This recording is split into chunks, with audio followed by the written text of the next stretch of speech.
All right, guys, if you have some COVID bummers, why don't you come on up and try to keep it to 1 minute or less. Just tell us what happened so that we can sympathize with you. I do. We didn't have to wait long for that, did we? All right, here you go. This is my bummer. Nobody's talking about the economy. Well, I live in Hilo and I live in Oahu. And because the economy is such as it was, my house was robbed in Hilo.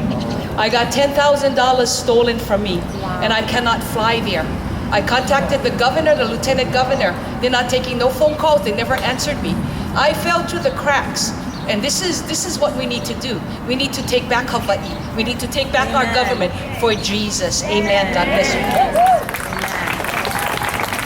Anybody else? Come tell us your COVID stories. Nobody got wagged at for not wearing a mask somewhere? Come on up. Jason. Mr. Stonebraker. Jason. Well, I run a little human rights organization, and I was writing on food security issues and knowing that the lockdown would lead to famine from Bangladesh to Kenya. And when I heard about an 18-month lockdown, they were talking about extending the lockdown to 18 months, I realized that my neighbors, you people, could know what hunger and starvation is, and I've seen it up close. So I went with my wife and children and said, let's go express our First Amendment right and stand with the Reopen Hawaii event. And I was arrested. That is my story. Amen. Come on. You're expressing the First Amendment. Good job.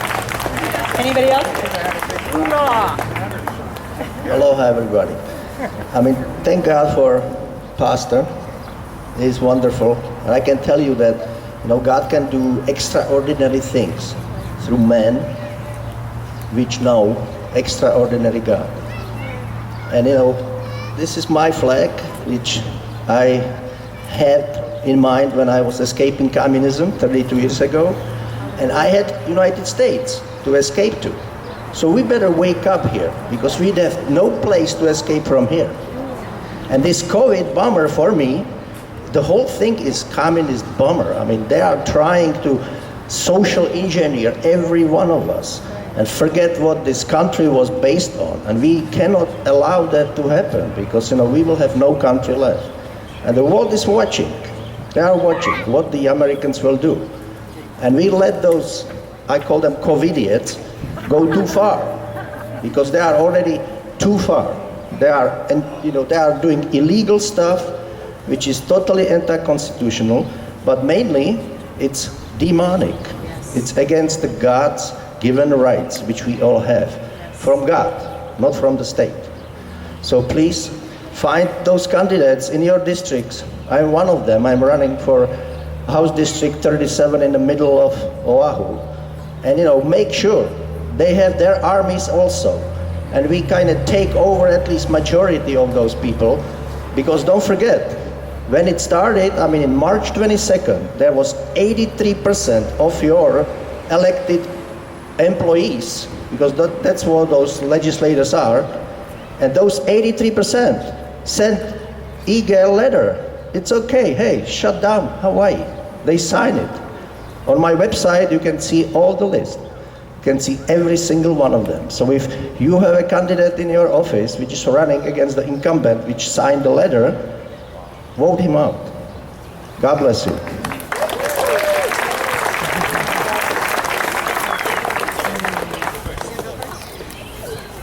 Yeah, unfortunately, my mom passed away during this COVID thing also too, and they wouldn't let me visit her. And finally, the very last day, they said I could go and visit her. I was on the way, and I got the call. They said she had already passed away. So, again, that's my COVID bummer. The only saving grace is she's up there with the Lord, but it's still just sad that I wasn't able to see her. I've been trying to visit her since March. Okay, my COVID bummer is a volunteer for a homeless shelter. We house 60 homeless men from the streets of Oahu, from prison, from hardship. And I've seen guys that have put their life back together from literally nothing to get a job, to get promotions, to get raises, to lose their job through all of this. I've seen guys on for hours trying to get an unemployment check.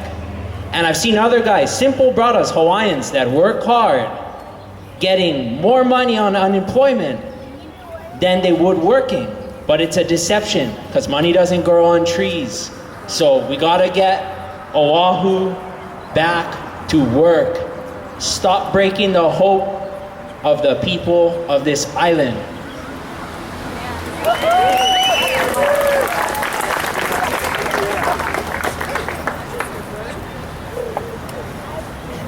Hey, my name's Lance. Hello, everybody.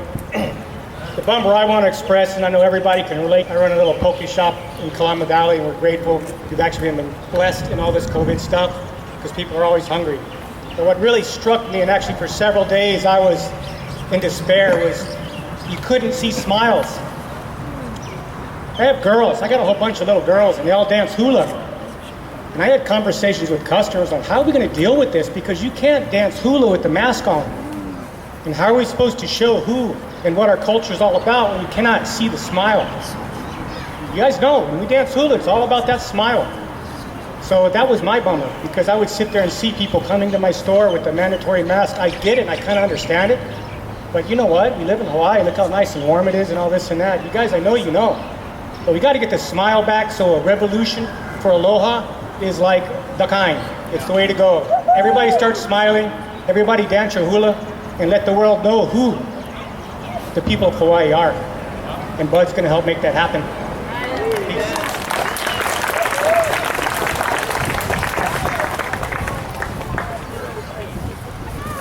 My old mother, who's now 95, couldn't find a nursing home for her either.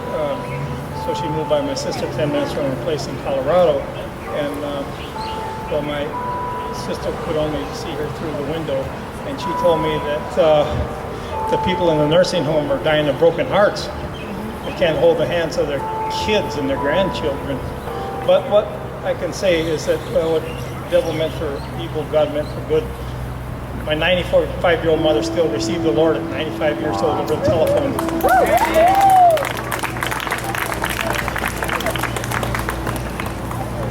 My COVID bummer is having a best friend that you've grown up with, and then he goes in the hospital and he's on his deathbed.